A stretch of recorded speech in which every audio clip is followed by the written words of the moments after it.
영화 재밌게 보셨죠? 네, 그랬으리라 생각하고요. 저는 이번 섹션 관객과의 대화 진행 맡은 임종우라고 합니다. 반갑습니다. 네, 오늘 저희 기획전 조금 직관적이면서도 상상의 여지가 있는 오늘 시작했고요. 지금 보신 섹션이 두 번째 섹션이고 또 이번 저희 기획전에서 유일한 단편 영화 섹션입니다. 그래서 굉장히 뜻깊은 섹션이라고 볼 수가 있겠고요.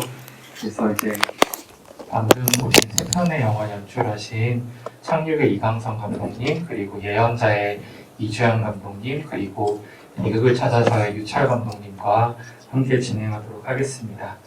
본격적으로 시작하기에 앞서서 몇 가지 안내 말씀드리겠습니다. 이번 관객과의 대화는 플로어 마이크 없이 카카오톡 단체 채팅방으로만 진행합니다.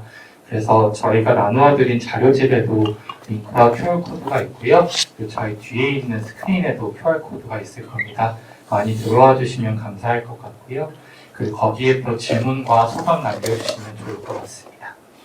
그리고 저희 지금 이제 독립영화 쇼케이스는 평등하고 안전한 관객과의 대화를 위한 캠페인을 진행하고 있습니다. 그 내용도 자료집 뒤편에 들어가 있고 또 뒤에 스크린에도 있는데요. 관객분들께서도 질문 남겨주실 때 참고해 주시면 감사할 것 같고 저희도 진행하는 동안 유념하도록 하겠습니다. 마지막으로 인상 깊은 질문이나 소감을 남겨주신 분과 또 오늘 참석한 관객분들 중에 추첨을 통해서 5분께 저희 독립영화 쇼케이스 자료집을 선물해 드리고자 합니다. 작년에 진행한 쇼케이스 자료집이고요. 2023년에 독립영화 쇼케이스로 소개하였던 작품의 제작일지, 리뷰, 그리고 관객과의 대화 기록이 남겨져 있는 되게 좋은 책입니다. 네, 많이 참여해 주시고 선물 받아가시기 바랍니다. 네, 안내가 길었습니다. 바로 시작하겠습니다. 네, 그러면 감독님 세 분 먼저 관객분들께 인사 나누어 주시면 어떨까 싶은데요. 일단 귀한 공휴일에 여기까지 와주신 분들께 너무 감사드리고요. 저는 개인적으로 한국영상자료원에서 학생 때 국가별로로 한 2년 정도 일을 했는데 이렇게 여기 오게 될 수 있어서 너무 뜻깊고 감사드립니다. 네, 박수로 맞이해 주십시오. 안녕하세요.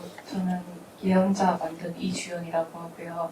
이 책상을 해주셔서 되게 청문회에 나온 것 같고 되게 떨리는데 봐주셔서 감사하고 한국영상자료원 작년에도 다른 영화를 틀어온 적이 있었는데 진짜 상영 환경이 좋거든요. 그래서 저는 정말 감사하다고 생각하고 있습니다. 그리고 내레이션으로 등장해 주셨던 안희복 기자님께서 오늘 영화를 보러 오셨어요. 감사합니다. 예, 안녕하십니까. 유철이라고 합니다. 예. 영화 처음 만들어봤는데요. 아직까지 얼떨더라고요. 저는 뭐, 뒤에 또 말씀 나누겠지만, 연극만 한 30년 하다가, 하여튼 처음 만들어봤습니다. 네, 지금 얼떨더라고. 예, 또, 제가 개인적으로 첫 번째로 이렇게 큰 스크린에서 또 봤는데, 역시, 갈 길이 멀구나. 예. 그렇습니다. 예. 토탈합니다. 예. 지금 조금 두서없이 말하는 거 이해해 주시기 바라겠습니다. 네. 반갑습니다.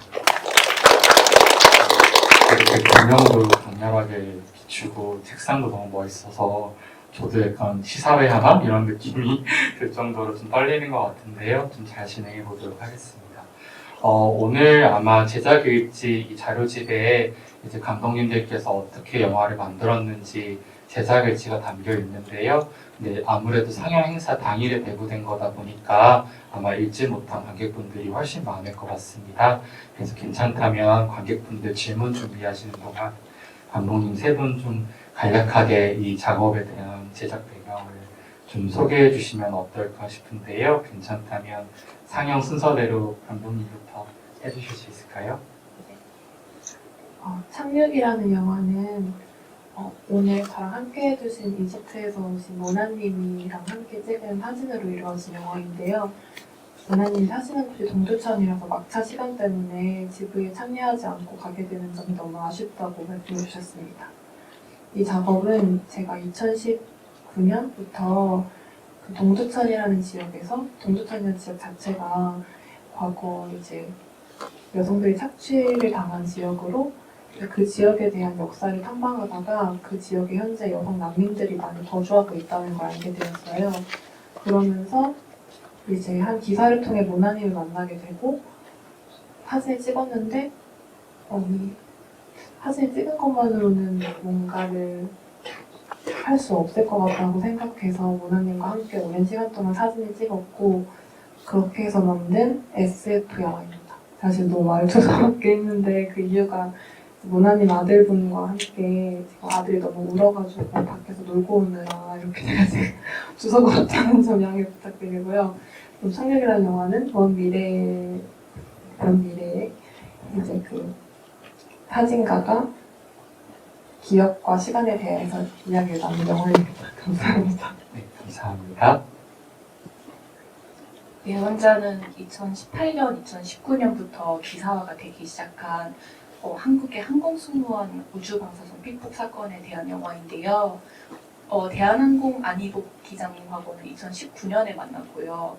이 영화에서 이제 손으로 나와주시는 그 피해자분의 사진은 한겨레 21에서 2018년에 나와서 큰 기사가 된 객실 승무원 피해자님의 사진입니다. 그분은 당시에 30대셨고 혈관 판정, 백혈병 판정을 받으셔서 투병 중이셨는데 영화 뒤쪽에서도 나오는 것처럼 2020년에 사망을 하셨고, 그리고 유족분들이 산업재해 승소를 하셨어요. 그리고 이 외에도 굉장히 많은 피해자분들하고 산업재해를 진행하는 분들이 지금도 계신 걸로 알고 있습니다. 그런데 영화는 우주방사선 픽폭 사건만 다루는 건 아니고 이 연결점을 한 세기 전에 있었던 미국의 라준 걸스라는 사건에서 찾으려고 하거든요.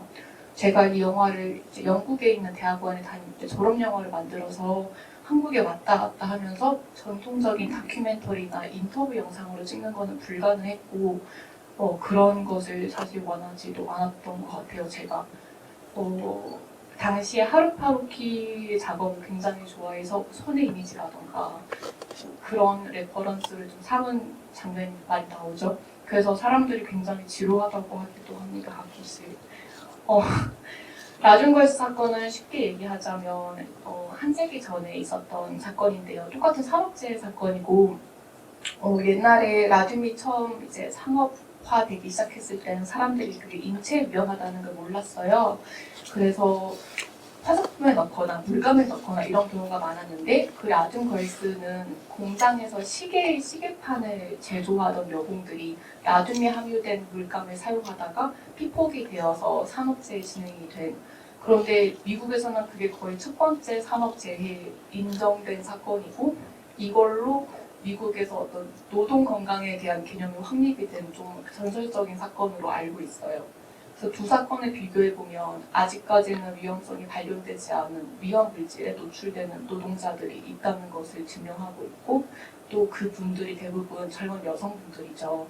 그래서 그 문제를 한번 짚어내보고자 했습니다. 네, 감사합니다. 예, 저는 계속 연극만 쭉 하다가요.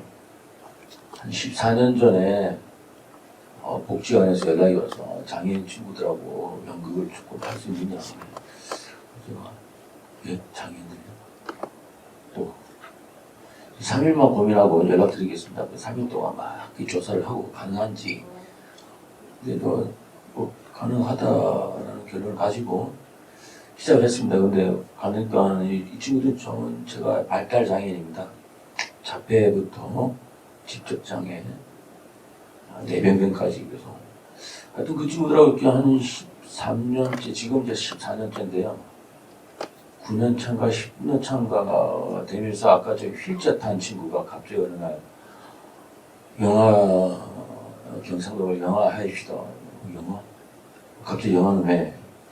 그 연극을 하다 보니까 어느 순간 막 갈등이 생겼어요. 맨 처음에 연극을 한 10분짜리 만들다가 욕심을 해서 15분짜리. 그래서 50분짜리 연극을 이제 도전했는데 이 친구들이 이제 대사 암기에 좀 문제가 있습니다. 어떤 친구는 천재적으로 대사를 잘 외웁니다. 3일 만에. 근데 어떤 친구는 2문장을 외우는데 한 3개월. 그 다음에 공연 한 달 쉬었다가 하면은 다시 제로 베이스. 어느 날 막 공연을 망친 적이 있습니다. 이 좋은 기회인데 그래서 막 서로 간에 갈등이 막 생기기 시작했어요. 너 때문에 대사 까먹고 공연 망쳤다. 실제로 막 서로의 장애가 이해가 안 되는지 막 치고받고 싸우기도 하고. 그래서 이제 아까 그 휠체어 탄 친구가 이제 대표인데 그 친구를 바라보면서 이제 어느 날 아마 제가 봤을 때 유튜브에서 영상시대물 뭐 요즘 영상시대 말이 뭐 이미 옛말이지만 영화 이렇게 막 했던 모양이라서 영화 합시다. 야 영화 난 모르는데 왜 영화 하려고 하냐. 영화는 대사를 짧게 해서 편집하면 된다고 하니까 그렇지. 그런데 내가 영화를 모른다. 영화 그 돈도 많이 들고 사람도 많이 필요하고 그런데 막 그 친구가 계속 붙이는 거예요. 그래서 이게 제가 이 영화를 또 해야 되는 것 같다 싶어서 막 뒤로 막 조사해 보니까 이게 역시 돈이 많이 들어요. 그리고 아이들이 아는 사람에서 독립영화 이렇게 현장을 가서 공부를 해야겠다 싶어서 몇 군데 얘기를 해놨는데 갑자기 다 엎어졌어요. 그때가 딱 코로나 시기였습니다. 그래서 이게 어쩌나 막 저도 막 유튜브를 통해서 공부하다가 그냥 어느 날 충동적으로 카메라를 이렇게 24개를 확 질러버렸습니다. 근데 제가 얼마나 영화를 모르고 충동적이냐면은 그때는 뭐 카메라 보디, 렌즈 이런 것도 없었어요. 카메라를 딱 사서 뜯었는데 조작하다 보니까 안 되는데 이 렌즈가 있어야 되는데 렌즈를 또 사야 되는구나. 왜 이렇게 렌즈가 비싼지 또 손을 벌벌 떨면서 그렇게 해서 영화를 시작했습니다. 근데 하려고 준비를 했는데 어느 날 진짜 이제 실제로 연극 공연 2달인가 2달 반이 거의 3달 앞두고 어쨌든 갑자기 독립을 해야 된다. 그래서 뭐 연극 연습하다 보면은 실제 주말 이 친구 나중에 다 일을 하거든요. 그래서 토요일 일요일날 연습을 했는데 장소가 없어진 거예요. 그 실제로 아까 여기 보면은 막 어디서 연습할래? 밖에서 연습하자는 날씨. 그래서 마침 저는 이제 내신 이걸 찍어놔야겠다. 기록으로. 나중에 시청 도청 가서 자료로 해서 지원금 좀 이렇게 받으려고요. 그래서 그 찍어놨던 영상하고 근데 그게 다 끝까지 못 갔습니다. 중간에 또 뭐 좀 얘기가 길어지긴 하다 중단되고 그걸 찍어놓고 뒤에 연극이 끝난 다음에 한번 그 영화를 한번 만들어보자. 그래서 막 찍었어요. 맨 처음에 시나리오를 했는데 이게 안 되더라고요. 그래서 안 되더라고요. 시나리오를 다 회수하고 설명을 막 하고 해봐. 그럼 막 찍었던 영화 클립이라고 그러죠. 한 995테이크가 있더라고요. 그거를 한 보름 동안 막 보면서 정리하고 있는데 아까 휠체어 탄 친구가 영화 다치고 한 2달 지나서인가 어디 영화제 출품 안 하세요? 좀 까보고 있거든요. 영화제 지금 편집 공부하고 있으니까 좀 기다려봐. 우리가 유튜브 켜놓고 막 편집 공부 프리미어 프로고 막 사실은 그걸 다 정리를 못해서 몇 개 편집해서 그렇게 조약하게 조합한 게 이 영상입니다. 네. 말씀이 좀 많이 길었죠. 예. 그렇게 영화를 지금 시작하고 있습니다. 네. 지금도 촬영하고 있고요. 다음 주에 일주일간 더 촬영할 계획입니다. 네, 그렇습니다. 지금. 네, 이야기 나눠주셔서 감사합니다. 지금 이제 쭉 감독님 세 분께서 말씀 주셨던 내용들은 저희 자료집에도 또 담겨 있으니까요. 또 나중에 되짚어봐 주시면 좋을 것 같고요. 또 이제 감독님께서 말씀하시는 동안 이제 관객분 질문이 이제 오랜 시간 진해 극단 고도에서 배우 활동해 오신 걸로 아는데 어떤 계기로 영화를 만들게 되었는지 여쭤보고 싶었다고 했는데 충분한 답변이 된 것 같습니다. 죄송하지만 저는 배우는 아니고요. 연출입니다. 연출이라고 합니다. 배우는 전공이 아닙니다. 네, 정정하겠습니다. 네, 그리고 또 이강성 감독님, 이주연 감독님께도 질문이 들어왔는데요. 먼저 이제 이주연 감독님께 들어온 질문을 좀 전해드리겠습니다. 그 영화에서 스프레이를 뿌리거나 물감을 칠하는 장면이 이 영화가 상영된 시간만큼 내포하고자 했던 의미가 남달랐을 거라고 생각한다고 합니다. 그래서 영화에서 또 나레이션으로 설명해 주신 내용 외에도 조금 더 덧붙여서 표현하고 싶으셨던 바가 있는지 좀 궁금하다고 하는데요. 아마 영화를 만드는 과정 안에서 누락했을 수도 있겠고 여러 고민이 있으셨을 것 같습니다.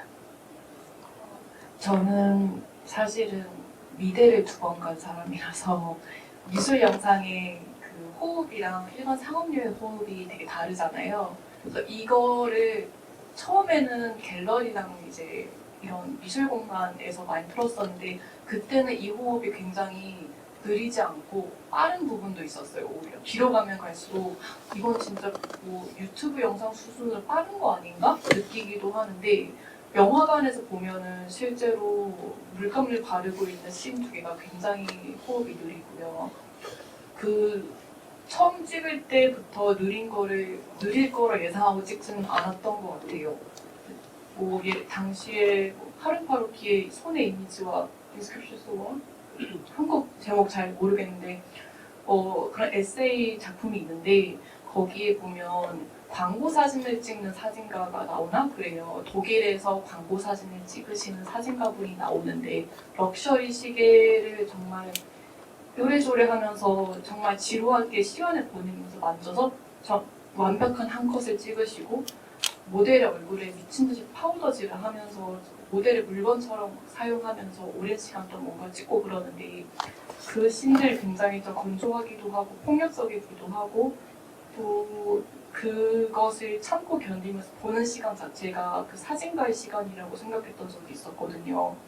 당시에 예언자를 만들 때 딱 그 시기에 맞물려서 하rum파로키의 작업을 되게 많이 보면서 이런 방식을 적극 베껴야겠다 이런 생각을 조금 했던 것 같아요.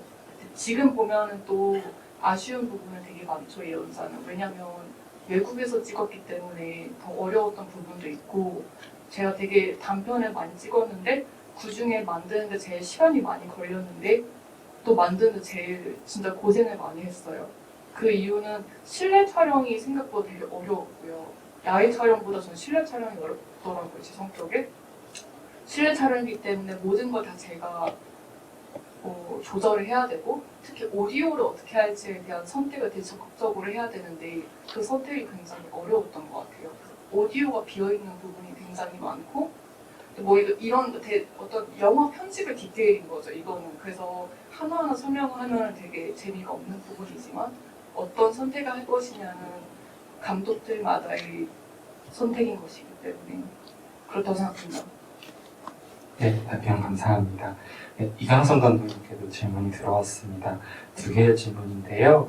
하나는 그 SF라고 하는 이 설정은 그래서 어디서 착안하신 것인지에 대한 질문이 들어왔고, 또 이제 크레딧을 보면 또 사운드 디자인도 감독님께서 하셨다고 하는데 이 영화 음악과 관련된 부분들 어떻게 작업하셨는지에 대한 질문이 들어왔습니다.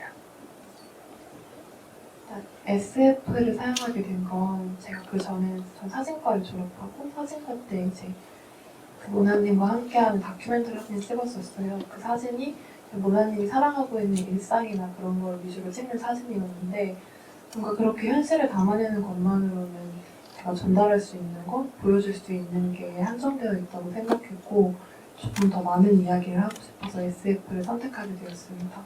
사실 제가 문화님과 함께 사진을 오래 찍고 사진집까지 냈는데도 불구하고 문화님은 아직도 난민 신청에 머무는 상태고 뭐 하나 달라지지 않은 상태인데 제가 그래서 현실에서 더 이상 이야기를 하기보다는 SF 형식을 사용해서 뭔가 저 친구를 조금 더 좋은 별로 보내고 싶다? 그런 마음에서 착안을 했고요. 죄송해요. 2번째 질문이요. 2번째 질문은 영화 음악과 효과음들을 어떻게 설계하셨는지에 대한 질문이었습니다. 네. 저도 사실 이 작업이 제가 처음 만들게 된 영상 작업이었는데 처음에 텍스트를 쭉 쓰고 이 영화에서 사용한 이미지들은 제가 찍은 이미지들과 문화님이 직접 찍은 이미지들이 서로 병치가 되는 이미지들이에요. 그래서 그 이미지의 흐름은 뭔가 그렇게 흐름을 사용한 이유는 저희가 함께 시간을 보내고 이렇게 시간을 갖고 사진을 찍고 서로 교류하고 이런 것들이 뭔가 그래도 이미지로만 전달될 수 있는 세계가 있다고 생각하면서 그런 구성을 선택했고 사운드가 이미지와 텍스트 사이에 뭔가 빈틈? 균열을 좀 줄 수 있길 바라면서 그 사이를 잘 찾으려고 조절하면서 이제 편집에 엄청난 오랜 시간을 들여 계속 봐가면서 그렇게 구성했었던 것 같습니다. 네, 사실 저도 관객으로서 이 부분이 되게 인상 깊었던 것 같아요. 사실 이제 이 제작에 대한 정보를 알고 있었기 때문에 이 상륙 같은 경우는 그 푸티지의 출처들이 되게 다를 수밖에 없는데 그러면 사실 그거를 이으면 되게 불균질해질 수밖에 없잖아요. 그거를 어떻게 연결하실까 되게 궁금했는데 어떤 SF라고 하는 어떤 장르적 어필을 두르는 방법도 있을 것이고 이렇게 사운드를 이제 집어 넣으면서 하나의 작품을 이제 좀 선형적으로 구성하는 전략이었을 수도 있겠다라고 혼자 해석했던 것 같습니다. 네. 그러면 이제 관객분들도 다른 질문 올라오는 동안 제가 공통 질문 하나 준비했는데요. 이번 저희 기획전이 조금 더 어떤 대안적인 이야기 혹은 좀 대안적인 말하기에 저희가 조금 초점을 맞춰서 준비했다 보니 감독님들께 조금 궁금했던 건 이제 어떻게 좀 다 그 강도의 차이는 있겠지만 어떻게 다를 것인가에 대한 고민들을 좀 들어보고 싶었던 것 같아요. 꼭 뭐 실험 영화나 대한 영상 예술과 같은 단어들을 굳이 이제 불러오지 않더라도 어떻게 아무래도 이러한 작업들을 하다 보면 기본적인 어떤 상업 영화가 구사하는 어떤 방식에는 약간의 저항감이 있지 않으셨을까라는 예측도 하게 되고 또 유철 감독님께는 어찌됐든 이 주류 미디어가 장애인 당사자들을 재현하는 그 관습에 대해서도 조금 고민이 있으셨을 것 같아서 이 부분에 대해서 공통 질문을 한번 드려보고자 합니다. 그래서 괜찮다면 혹시 유철 감독님 먼저 이야기 나눠주실 수 있을까요? 요새 지금 영화를 이제 시작하는데 뭐 영화 만들기에 어떤 대안을 사실은 이제 아직 이제 장편을 하면서 요 근래 2, 3개월 동안 고민을 했습니다. 저기 단편이라는 걸 찍고 나면부터 시나리오를 일단 이제 이미 써서 한번 보여주고 제가 이렇게 리딩하고 다시 이제 회수를 합니다.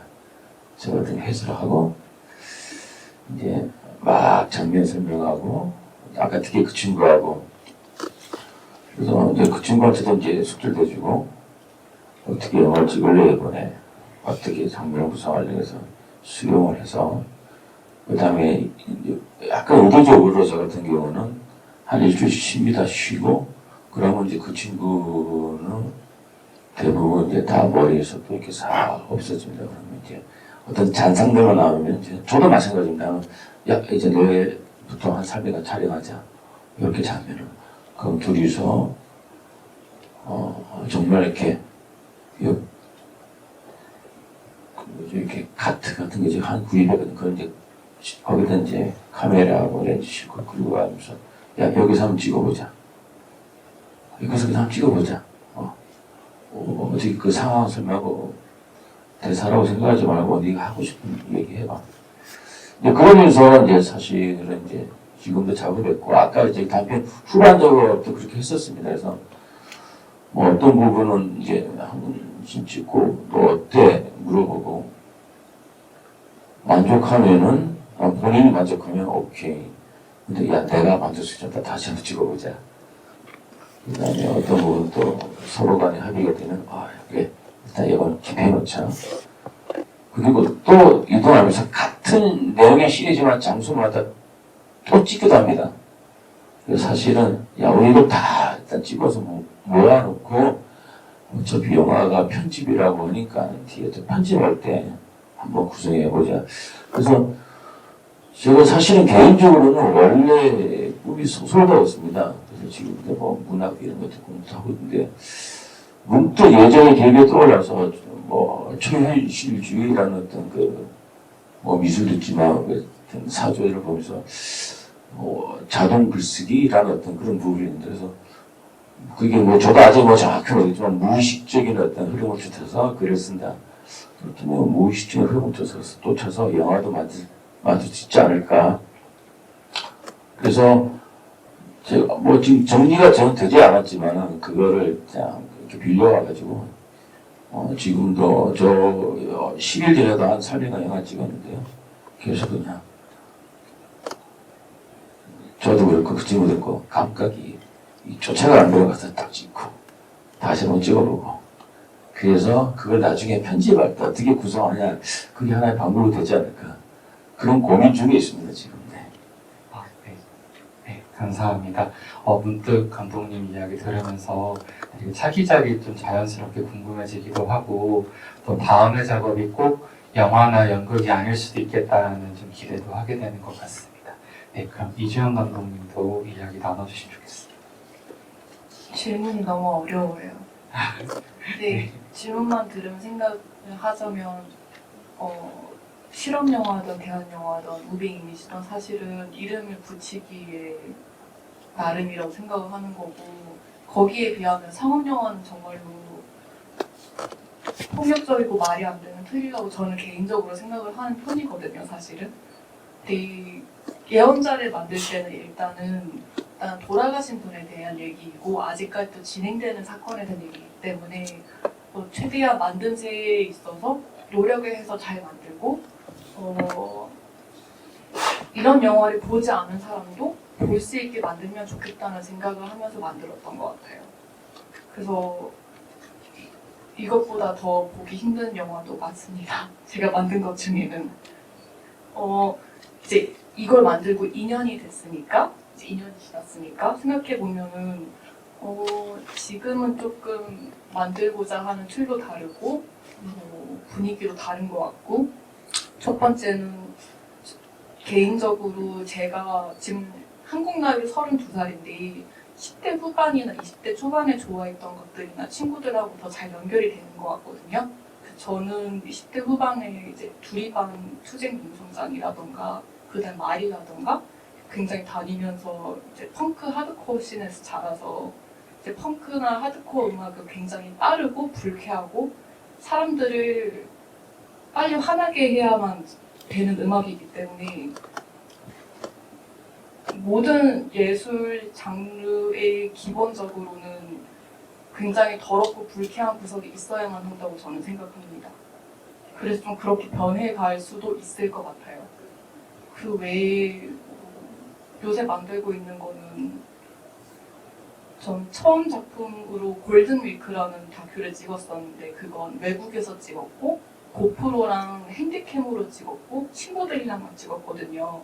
그런 메소드를 계속해서 이어나가고 싶다는 생각을 해요. 더 작은 카메라를 쓰는 거. 네, 감사합니다. 사실 이렇게 그 영화라는 매체 혹은 미디어 아트든 그 자체가 사실 그 매체의 기술적 변화가 어떻게 조금 더 미학적인 쟁점과 연결할 수 있는지가 사실 굉장히 오랜 시간 화두였고 그것에 좀 어떻게 또 비평과 매개가 대응할 것인지는 또 저 개인의 화두이기도 한데요. 그런 이야기들을 좀 던져주신 것 같고 또 이것은 사실 어떤 대답이라기보다는 질문들이기 때문에 오히려 더 재밌는 이야기들을 저희가 또 미래에 할 수 있지 않을까라는 생각도 들었습니다. 네, 그럼 이광선 감독님 이야기도 들어보겠습니다. 대안을 말씀해 주셨는데 사실 저는 상업 영화가 어떤 식으로 구성이 되고 어떤 식으로 흘러가는지에 대해서 아직 공부를 한 게 없기 때문에 그거에 대해서는 제가 말씀드리기가 어려울 것 같고요. 저는 이걸 만들 때 그냥 제가 할 수 있는 게 뭔지에 대해서 생각을 하면서 계속 작업을 했고 아마 계속 그거를 주안점으로 두고 작업을 하지 않을까 싶습니다. 약간 이 영화를 만들 때 재현을 하지 않은 이유는 사실 어려운 말보다 하기 싫어서 였기 때문에 사실 SF 이야기로 뭔가를 얘기한다고 해도 그게 사실 온전하게 그래서 뭐가 바뀌었고 그래서 뭘 할 수 있어라고 묻는다면 사실 말할 건 없지만 저는 작업은 뭔가에 대한 질문으로 시작된다고 생각을 해요. 그래서 상륙을 시작할 때는 사진은 무엇을 할 수 있고 내가 문화에게 해줄 수 있는 건 뭘까? 라는 걸 주요로 생각을 하며 만들어졌고 아직까지도 저에게는 그 질문이 오랫동안 남아있어서 다른 단편 작업을 만들었는데 그 작업은 올해 9월 기은지 다큐멘터리 영화제에서 보실 수 있어서 또 시간 되시면 놀러와 주시면 감사하겠습니다. 네, 우선 축하드리고요. 이제 또 이 감독님 세 분의 이야기를 들으니까 정말 더더욱 이 차기 작업들이 궁금해지는 것 같습니다. 또 감독님들께서 특히 이제 이광석 감독님과 이주연 감독님께서 만드셨던 과거의 작업들도 좀 다시 만나보고 싶다? 그러한 좀 호기심도 생기는 것 같네요. 저희가 사실은 준비한 시간이 좀 다 되었습니다. 사실 질문이 지금 쏟아져 나와 있는데 다루지 못하게 된 것 같아서 너무 죄송한 마음이 지금 너무 큰데요. 일단은 그래도 약속한 시간이 있으니 좀 정리해 나가보도록 하겠습니다. 그래서 감독님 세 분께 한 번 더 공통 질문을 좀 드리고 싶은데요. 사실 짧은 시간이었지만 오늘 이 기획전에서 세 편의 영화를 좀 같이 보신 소감, 관객과의 대화에 대한 소감도 좀 여쭙고 싶고, 또 마지막 질문은 지금 이 순간에서 감독님께서 하셨던 얘기, 마주하셨던 작품들이 나중에 감독님께 좀 어떠한 의미가 되기를 희망하시는지를 좀 여쭙고 싶습니다. 괜찮다면 다시 유철 감독님께 마이크를 돌려도 될까요? 마지막 질문이 상당히 아직까지 지금 계속 얼떨떨하고요. 또 이런 기회 주셔서 잠시나마 또 저 경남 창원에서 왔거든요. 여행 삼아 이렇게 올 수 있는 기회가 또 굉장히 설레면서도 즐겁습니다. 그래서 아까도 저기 영상 보면서 저는 사실 그 질문하고 싶어서 제 영화가 여기서 상영도 되는 건지 왜 선택을 해주셨는지 아직도 궁금합니다. 그래서 정말 궁금하고요. 예. 근데 아까 보면서 오디오가 이상한데 이거 또 질러야 되나? 이거 얼마짜리를 질러야 오디오가 잘 될까? 진짜 그 생각을 했었습니다. 왜냐면 지금은 제가 쓰는 마이크가 국산 9만 원짜리거든요. 9만 원짜리도 괜찮을 것 같았는데 이제 조금 90만 원짜리를 질러야 되나? 라는 생각을 하면서 실제 영화를 봤습니다. 그래서 계속 아까 질문드린 것처럼 지금 말하는 이 순간도 어떤 방법론에서 나한테 주어진 환경에 맞는 최적의 최상의 영화 만들기 방법은 무엇일까? 라는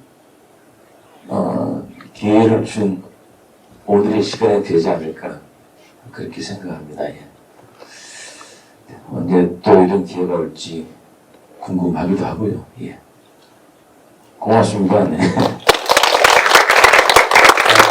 제가 사실 유철 감독님 영화를 선정한 기획위원 중 한 명인데요. 나중에 에피소드 알려드리겠습니다. 이재현 감독님. 저는 유철 감독님 영화도 이광석 감독 영화도 이번 반납회에서 봤었는데요. 그때도 너무 감동적으로 봤고 지금도 같이 틀 수 있어서 너무 영광이라고 생각합니다. 근데 반납회에서 틀었던 모든 다큐가 다 좋았어요. 요새 다큐멘터리를 틀 수 있는 영화제가 정말 많지가 않고 정말 사람들이 관심이 없거든요. 다큐라는 어떤 폼에 대해서. 그래서 그런 거를 더 쉽게 볼 수 있는 자리가 많이 생겼으면 좋겠다고 생각합니다. 감사합니다. 감사합니다. 저는 너무 슬프게도 오늘 영화를 보지 못했는데요. 네, 모나님께서 이제 멀리서 한 2-3시간 걸려서 와주셨는데 이제 여기서 5살 된 아가랑 함께 보기에는 아가가 많이 울까봐 저는 이제 맥도날드 저쪽에서 이제 그 다른 이벤트에 참여하고 있느라부터 너무 아쉽고 유철 감독님 영화를 못 봐서 저 너무너무 아쉽습니다. 또 이렇게 저는 이 글만 텍스트만 보기에도 너무 두 분의 작업이 좋아서 기대가 됐어요. 이렇게 함께 해서 너무 영광입니다. 반갑게도 너무 감사했고 영상도 너무 감사하고 두리명화 쇼케이스 기획진분들 너무 감사합니다. 저희가 더 감사합니다. 네. 이렇게 저희가 관객과의 대화 진행하였는데요. 네, 그럼요. 네. 저 죄송한데요. 저 11월에 오픈하는 프로젝트가 있어서 사람을 진짜 많이 인터뷰해야 되거든요. 혹시 여기 교통사고 당하신 적 있으실까요? 좋아요. 있어요. 알코올依存증 있으셨거나 있으신 분? 있어요. 둘 중에 하나, 두 개 딱 되시는 분 저한테 나중에 오세요. 저 연락처는 딸게요. 감사합니다. 이게 나중에 자유집에 네, 적절하게 편집하도록 하겠습니다. 네, 현장 이벤트 당첨자 알려드리겠습니다. 네, 여민님, 김현우님, 멋쟁이 프로도님, 독립영화 무슨 그리고 푸시킹 쇼킹님 당첨되셨으니까요. 나중에 티켓 받으신 데서 네, 수령하시면 되겠고요. 네, 그리고 아까 말씀드린 대로 준비한 관객과에 대한 시간이 많이 짧았습니다. 그래서 관객분들 질문을 좀 모두 다루진 못했는데요. 저희가 잘 기록해 두었다가 또 함께 이야기 나눌 수 있는 자리 마련해 보겠습니다. 그리고 저희 기획전 조금 직관적이면서도 상상의 여지가 있는 내일과 모레 이틀간 더 진행합니다. 4개의 섹션이 남아있는데요. 정말 재밌는 작업들 많으니까 함께 해주시면 감사할 것 같습니다. 네, 무더운 날씨가 계속되고 있고 또 코로나19가 좀 다시 확산되고 있다고 합니다. 모쪼록 안전한 일상 보내시길 바란다는 말씀을 남기면서 행사 마무리하겠습니다. 조심히 들어가십시오. 감사합니다.